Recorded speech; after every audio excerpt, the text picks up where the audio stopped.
오늘 정말 믿기 힘든 일들이 많았습니다. 이태원 참사와 가장 관계가 깊은 박희영 용산구청장과 직원들이 업무상 과실치사 혐의 등에서 무죄가 나왔다는 것인데요. 정말 있을 수 없는 일입니다.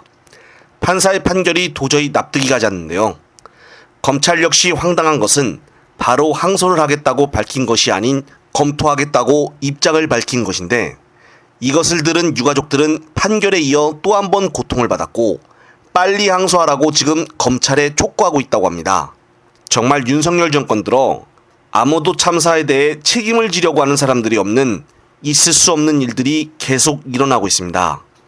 심지어 억울하게 누명을 쓰고 어쩔 수 없이 민주당에서 탈당해 무소속으로 지내다가 결국 다음 총선까지 포기했던 김남국 전 의원의 6개의 기소 결과가 전부 무죄 처분 결과로 나왔다는 것인데요.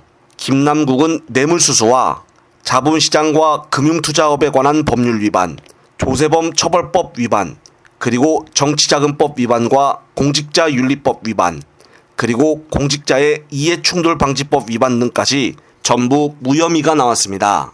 정말 억울한 점이 셀 수 없이 많겠지만 성격이 쿨한 김남국 전 의원은 이제 개인 유튜브 채널을 개설해서 영상을 올리고 있고 타 유튜브 채널에도 나와 더 많은 활동을 할 것으로 보여지는데요. 그동안 국힘당 의원들의 코인 사건들은 털끌만큼도 건드리지 않다가 오직 김남국만 계속적으로 마녀 사냥하듯 공격을 했었습니다. 당시 분위기가 같은 민주당 내부에서도 많은 공격이 있었기에 이런 어처구니 없는 상황이 여기까지 오게 된 것이 아닌가 싶기도 합니다. 또한 민주당 이재명 대표 역시 마찬가지인데요. 오늘 이 대표는 밤늦게 서울중앙지법을 나오면서 법정에서 지켜보셔서 알겠지만 녹취록도 검찰이 편집 조작하고 중요한 증거도 숨기거나 왜곡하고 없는 사실을 만들어서 억지로 만든 사건입니다. 국민과 역사의 심판도 반드시 뒤따른다는 것을 이 나라 역사 최악의 정치 검사들은 깨우쳐야 될 겁니다. 말 그대로 이 나라 역사 최악의 정치 검사들이라고 말하며 지금껏 보다 못한 강한 표현을 썼습니다. 그도 그렇듯 검찰의 터무니없는 조작 수사와 핵심 증언이었던 김진성과의 일종의 플리바게닝으로 이 대표를 억울하게 낙인 찍었기 때문입니다. 관련된 박균택 의원의 발언 짧게 보시고 이어가겠습니다. 검찰의 공소나 이런 기소가 어느 부분이 핵심적으로 잘못된 겁니까? 오늘 재판의 경우를 보면 오늘 재판의 경우에는 악마의 편집이라고 봐야겠죠. 악마의 편집이다. 예, 여러 가지 그러니까 검찰한테 수사권도 없는 사안이라고 저는 생각을 합니다. 왜 그러냐면 그 위증죄는 부패범죄, 경제범죄가 아니기 때문에 예. 검찰에 수사권이 있을 수가 없는데 시행령으로 이렇게 수사권을 만든 부분이라 수사권도 없다고 보는 거고 예. 두 번째는 김진성 씨 자체가 저는 위증 자체를 안 했다는 생각이 듭니다. 본인이 근데 위증 혐의를 자백한 상태라고 지금 나오고 처음에는 있는데. 위증을 안 했다고 얘기하다가 검찰한테 압박을 받고 나서 자기가 위증을 했다고 거꾸로 주장을 하는 그런 사안입니다. 예. 그 대신 검찰은 김진성 예. 위증 증인 위증을 했다고 자백하는 사람에 대해서 10개월. 지금 사건을 봐주고 있습니다. 봐주고 있나요? 예, 알선수재죄라는 사건이 있는데 아하. 두 명이 저지른 알선수재 범죄가 있는데 그 공범 한 명은 기소를 하고 김진성 씨는 아직도 기소를 안 하고 있습니다. 아하. 이 위증을 자백하고 이재명 대표를 잡아넣는 데 성공하면 너 이 알선수재 사건 봐줄게 이런 의미 아니겠습니까? 이런 그 불량한 수사가 어디 있습니까? 그건 나중에 대단한 엄벌을 받아야 할 사건이겠죠.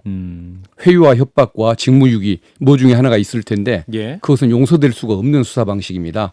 그래서 그 협박을 받고 회유를 받고 있는 증인이 처음에는 위증이 아니라고 했다가 위증을 했었으니까 이건 그야말로 어떤 법을 왜곡한 것이고 반드시 이에 대한 어떤 징벌이 따라야 할 사안인 것 같습니다.